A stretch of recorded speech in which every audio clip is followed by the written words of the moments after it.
दोस्तों आज के इस वीडियो में हम लोग समांतर चतुर्भुज का क्षेत्रफल निकालना सीखेंगे। तो यहाँ पे हमारे पास 3 सवाल है, हम लोग इन तीनों का क्षेत्रफल निकालना सीखेंगे। तो यहाँ पे आप पहला चतुर्भुज देख सकते हैं, ये एक समांतर चतुर्भुज है।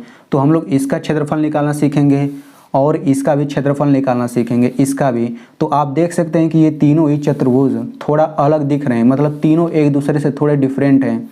तो अगर आपको समांतर चतुर्भुज के बारे में कुछ भी नहीं पता है तो आप लोग इस वीडियो को अंत तक देखिए, आपको समांतर चतुर्भुज के बारे में हर एक चीज़ डिटेल में पता चल जाएगा।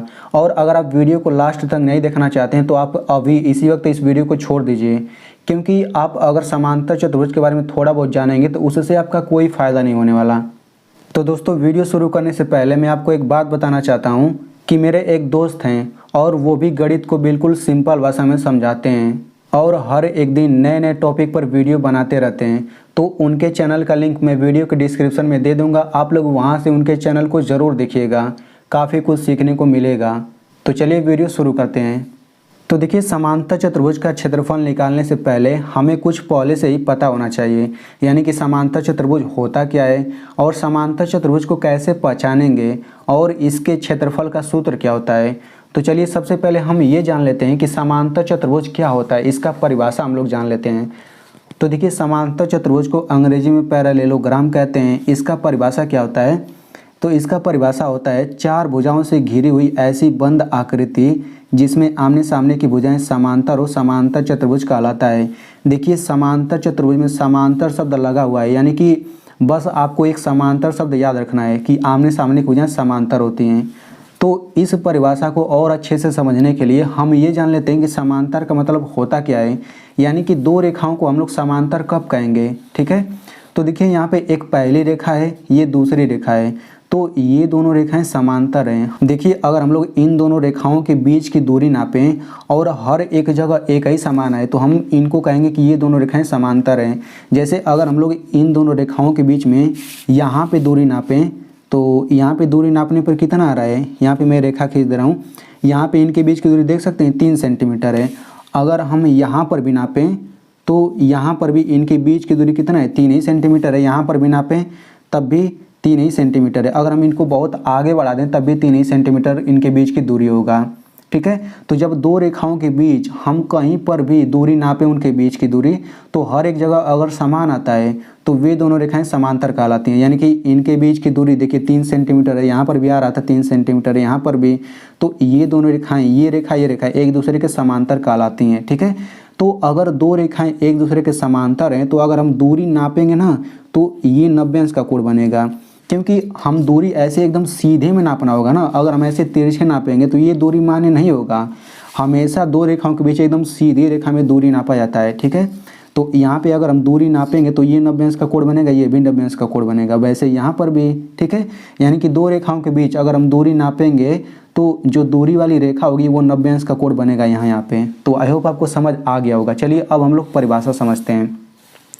तो देखिए, इसमें कहा गया है कि 4 भुजाओं से घिरी हुई ऐसी बंद आकृति रहना चाहिए जिसमें आमने सामने की भुजाएं समांतर हो, समांतर चतुर्भुज कहलाता है। जैसे यहाँ पे आप पहला एग्जांपल देख सकते हैं कि ये एक बंद आकृति है, इसमें 4 भुजाएं भी है, तो इनमें आमने सामने की भुजा यही तो हुई, ये और ये आमने सामने की भुजा है, ये और ये आमने सामने की भुजा है। तो भुजा को रेखा भी तो कर सकते हैं, देखिए ये एक रेखा ही तो है। ठीक ना, तो ये दोनों समांतर है। हम कैसे पता करेंगे कि समांतर है, यहाँ पे आप देख सकते हैं कि यहाँ पे इनके बीच की दूरी कितना है, 5 सेंटीमीटर आ रहा है। अगर हम यहाँ पे नापे तभी 5 ही सेंटीमीटर की दूरी आ रहा है, यानी कि ये दोनों क्या हो गए, ये दोनों समांतर हो गए, आमने सामने के भी हैं। वैसे ही अगर हम इन दोनों के बीच की दूरी नापना चाहें तो यहाँ पर जो दूरी आ रहा है वही दूरी यहाँ पर भी आ रहा है। तो इस चतुर्भुज में आमने सामने भुजा ये है और ये आमने सामने की भुजा है, और चूँकि समांतर भी हैं तो ये कौन सा चतुर्भुज हो जाएगा, ये समांतर चतुर्भुज हो जाएगा, क्योंकि आमने सामने की भुजा समांतर है। ठीक है, वैसे ही इसको देखना चाहें तो इसमें भी आप देख सकते हैं कि ये इसके समांतर है, ये भुजा इसके समांतर है, तो ये दोनों आमने सामने की भुजा है, ये भी दोनों आमने सामने की भुजा है, तो समांतर है आमने सामने भुजा, तो ये भी क्या हो जाएगा, ये भी समांतर चतुर्भुज हो जाएगा। अब हम इसको देखते हैं तो इस चतुर्भुज में देखिए ये भुजा इस भुजा के समांतर है। अगर हम दूरी नापे हर जगह तो एक ही आएगा, लेकिन ये भुजा इस भुजा के समांतर नहीं है तो हम इसको समांतर चतुर्भुज नहीं कहेंगे। ठीक है, ये कौन सा चतुर्भुज है, ये समलंब चतुर्भुज है। तो समलंब चतुर्भुज के बारे में हम लोग आगे आने वाली वीडियोज़ में देखेंगे। तो आई होप आपको बहुत ही अच्छे से समझ आ गया होगा कि समांतर चतुर्भुज होता क्या है और अब आप लोग अच्छे से पहचान लेंगे। तो चलिए अब हम लोग समांतर चतुर्भुज के क्षेत्रफल का सूत्र जान लेते हैं, ठीक है। तो देखिए समांतर चतुर्भुज के क्षेत्रफल का सूत्र होता है आधार गुणे ऊंचाई, यानी कि किसी भी समांतर चतुर्भुज का क्षेत्रफल निकालना रहेगा तो हम आधार उसका पता कर लेंगे, ऊंचाई, फिर दोनों का गुणा कर देंगे तो क्षेत्रफल आ जाएगा। आपको ये देखने में बहुत ही सरल लग रहा होगा कि बस आधार गुणे ऊंचाई, इतना सिंपल सूत्र है। ये सिंपल सूत्र है लेकिन इसका प्रयोग जो करना है ना वो आपको अच्छे से आना चाहिए, नहीं तो आप सिंपल है लेकिन आप सवाल का आंसर नहीं कर पाएंगे। तो चलिए अब हम लोग प्रश्नों को हल करते हैं। तो सबसे पहले हम ये भी जान लेते हैं कि आधार क्या होता है, ऊंचाई क्या होता है, ठीक ना। तो चलिए हम लोग यहाँ से इसको समझते हैं। तो पहला प्रश्न ये है, तो देखिए ये एक समांतर चतुर्भुज है ABCD, ये पूरा समांतर चतुर्भुज है। हमें इसी समांतर चतुर्भुज का क्षेत्रफल ज्ञात करना है, चतुर्भुज ABCD, क्योंकि ये समांतर चतुर्भुज है ना। तो देखिए समांतर चतुर्भुज है तो हमें आधार और ऊंचाई पता रहना चाहिए तभी तो निकाल पाएंगे। तो आधार क्या होता है, तो समांतर चतुर्भुज जो होता है, समांतर चतुर्भुज में सबसे नीचे वाली भुजा को ही हम लोग क्या कहते हैं, आधार कहते हैं। तो देखिए इस समांतर चतुर्भुज ABCD में सबसे नीचे वाली भुजा DC तो है, तो यही आधार होगा, यानी कि आधार कितना हो जाएगा 8 सेंटीमीटर। अब ये ऊंचाई क्या होता है, तो आधार जो होता है ना उसी पर ऐसी रेखा जो 90 अंश का कोण बनाए, ध्यान से सुनिएगा, आधार पर खींची गई ऐसी रेखा जो 90 अंश का कोण बनाए उसे हम ऊंचाई कहेंगे। तो देखिए आधार ये हो गया और ये ऐसी रेखा हो गई जो 90 अंश का कोण बना रहा है, तो इसी को क्या कहेंगे, ऊंचाई कहेंगे। यानी कि ऊंचाई 4 सेंटीमीटर आ गया, इसकी ऊंचाई ये यहाँ से लेकर यहाँ तक की दूरी 4 सेंटीमीटर, ये दूरी 8 सेंटीमीटर। यानी कि जो ये समांतर चतुर्भुज ABCD है इसके आधार की लंबाई 8 सेंटीमीटर हो गया और ऊंचाई 4 सेंटीमीटर। तो अब हम लोग इसका क्षेत्रफल निकाल सकते हैं। तो लिखेंगे समांतर चतुर्भुज का क्षेत्रफल बराबर, यानी चतुर्भुज ABCD का क्षेत्रफल निकाल रहे हैं, ये समांतर चतुर्भुज है। तो जब ये समांतर चतुर्भुज है तो इसके क्षेत्रफल का सूत्र क्या होता है, आधार गुणे ऊंचाई। तो आधार क्या है, आधार है 8 सेंटीमीटर, फिर गुणा ऊंचाई क्या है, ऊंचाई है 4 सेंटीमीटर। तो दोनों का गुणा कर लेते हैं तो 8 चौक 32 हो जाएगा। सेंटीमीटर सेंटीमीटर 2 बार है ना, तो जब 2 बार किसी चीज़ का गुणा किया जाता है तो उसको हम 1 बार लिखते हैं, फिर यहाँ पे 2 घात लिख देते हैं। तो इस तरीके से इसका क्षेत्रफल कितना आ गया, 32 सेंटीमीटर स्क्वायर। तो यही क्या हो जाएगा, आंसर हो जाएगा। तो देखिए जो क्षेत्रफल होता है वो स्थान को बताता है, यानी कि ये जो 32 सेंटीमीटर स्क्वायर है ना ये अंदर, पूरे इस अंदर के स्थान को बता रहा है। यहाँ पे आप देख लीजिए, इसको मैं ऐसे कर दे रहा हूँ, ये जो चतुर्भुज ABCD है इसके अंदर के पूरे स्थान को अंकों में बता रहा है ये 32 सेंटीमीटर स्क्वायर, ठीक है। तो आई होप आपको समझ आ गया होगा। अब वैसे ही हमें इस चतुर्भुज का क्षेत्रफल निकालना है, यानी कि EFGH, ये समांतर चतुर्भुज है, आप देख सकते हैं चतुर्भुज EFGH।